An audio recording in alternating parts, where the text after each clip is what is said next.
Hello दोस्तों, मैं Shazia Indian national news में एक बार फिर आपका स्वागत करती हूँ। हाजिर हूँ आपके बीच न्यूज़पेपर की सुर्खियां लेकर। तो आइए शुरू करते हैं।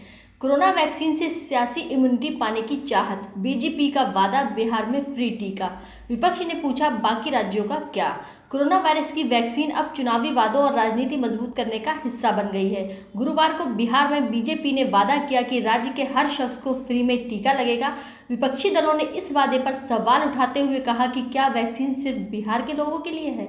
पहली बार समंदर से आसमान छुएंगी 3 महिला पायलट। भारतीय नौसेना ने अपने इतिहास में एक और अध्याय जोड़ते हुए पहली बार 3 महिला पायलटों का एक बैच तैयार किया है। इस बैच में लेफ्टिनेंट दिव्या शर्मा दिल्ली, लेफ्टिनेंट शुभांगी स्वरूप यूपी और लेफ्टिनेंट शिवांगी बिहार, तीनों महिला पायलट शामिल हैं। दिल्ली में त्योहारों से पहले मिलेगा 10,000 का एडवांस। नई दिल्ली सरकार ने अपने कर्मचारियों को एलटीसी के बदले नकद और एडवांस स्पेशल फेस्टिवल पैकेज की घोषणा की है। अगले हफ्ते से मिलने लगेगी इलेक्ट्रिक गाड़ियों पर सब्सिडी। दिल्ली सरकार ने इलेक्ट्रिक व्हीकल पॉलिसी में कई तरह के इंसेंटिव का प्रावधान किया है। इलेक्ट्रिक गाड़ियों पर रोड टैक्स और रजिस्ट्रेशन फीस माफ करने के बाद अब बहुत जल्द लोगों को सब्सिडी योजना का भी फायदा मिलने लगेगा। दिल्ली सरकार ने खाका तैयार किया है कि 2 से 3 दिन में पहुंचेगी रकम। अगले 2 दिन परेशान करेगा प्रदूषण, हवाओं की स्पीड रहने वाली है कम। मौसम विभाग के अनुसार सुबह से ही बादलों की वजह से राजधानी में हवाओं की रफ्तार काफ़ी धीमी थी। सुबह शाम हवाओं की रफ्तार न के बराबर रही, जिसकी वजह से प्रदूषण तत्वों को हवा बहा नहीं पाई। दिल्ली की सभी 70 विधानसभाओं में चलेगा प्रदूषण के खिलाफ अभियान। दिल्ली में गाड़ियों से होने वाले प्रदूषण को कम करने के लिए रेड लाइट ऑन गाड़ी ऑफ अभियान शुरू हो गया है। 26 अक्टूबर से दिल्ली के सभी 70 विधानसभा क्षेत्रों में प्रदूषण के खिलाफ अभियान चलाया जाएगा।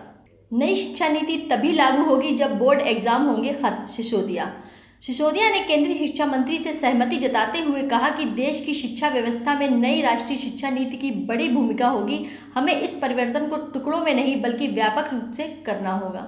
सैलरी के बिना डॉक्टर परेशान, मरीज बेहाल।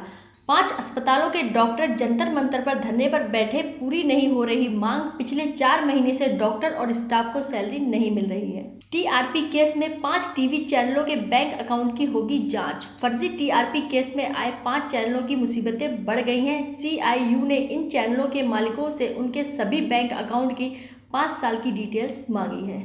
नौकरी के वादे पर वोटर्स में भी दिख रही दिलचस्पी। पटना से करीब 40 किलोमीटर दूर मसौढ़ी में आरजेडी नेता तेजस्वी यादव जैसे ही चुनाव जीतने पर सरकारी नौकरी देने का वादा करते हैं तो वहां मौजूद हजारों की भीड़ तालियां बजाकर जोरदार तरीके से रिस्पॉन्स देती है। ट्रंप कोरोना से खुद को नहीं बचा पाए, हमें कैसे बचाएंगे ओबामा। अमेरिका के पूर्व राष्ट्रपति बराक ओबामा ने राष्ट्रपति डोनाल्ड ट्रंप पर तीखा हमला बोला। उन्होंने कहा कि ट्रंप कोरोना महामारी को संभाल पाने में विफल रहे। ओबामा ने कहा कि ट्रंप खुद को कोरोना से बचाने के लिए जरूरी कदम नहीं उठा पाए। उन्होंने लोगों से यह भी कहा कि ये मत समझिएगा कि ट्रंप आएंगे और हम सबको कोरोना से बचा पाएंगे। विदेश से भारत आ सकेंगे लोग, लेकिन टूरिस्ट वीजा पर नो एंट्री। केंद्रीय गृह मंत्रालय ने टूरिस्ट वीजा को छोड़कर बाकी सभी overseas citizen of Indian origins और अन्य विदेशी नागरिकों को भारत आने की इजाज़त दे दी है। गूगल के खिलाफ सबसे बड़े केस में फैसला देंगे भारतवंशी जज। भारतीय मूल के अमेरिका जिला जज अमित पी मेहता को गूगल के खिलाफ जस्टिस डिपार्टमेंट का ऐतिहासिक मुकदमा सौंपा गया है। 6 महीने बाद अंतरिक्ष से लौटे AP Moscow international space station में 6 महीने के अभियान के बाद 3 अंतरिक्ष यात्री गुरुवार को सुरक्षित धरती पर लौट आए हैं। पालघर में साधुओं की हत्या के केस में 8 और अरेस्ट। पालघर जिले में इस साल अप्रैल में 2 साधुओं समेत 3 लोगों की भीड़ द्वारा पीट कर हत्या कर दी गई थी। इस मामले में गुरुवार को 8 और लोगों को गिरफ्तार किया गया है। तो दोस्तों, ये था आज का हमारा एपिसोड। आप हमें कमेंट बॉक्स में ज़रूर बताइएगा आपको हमारे एपिसोड कैसे लगते हैं और देखते रहिए इंडियन नेशनल न्यूज़।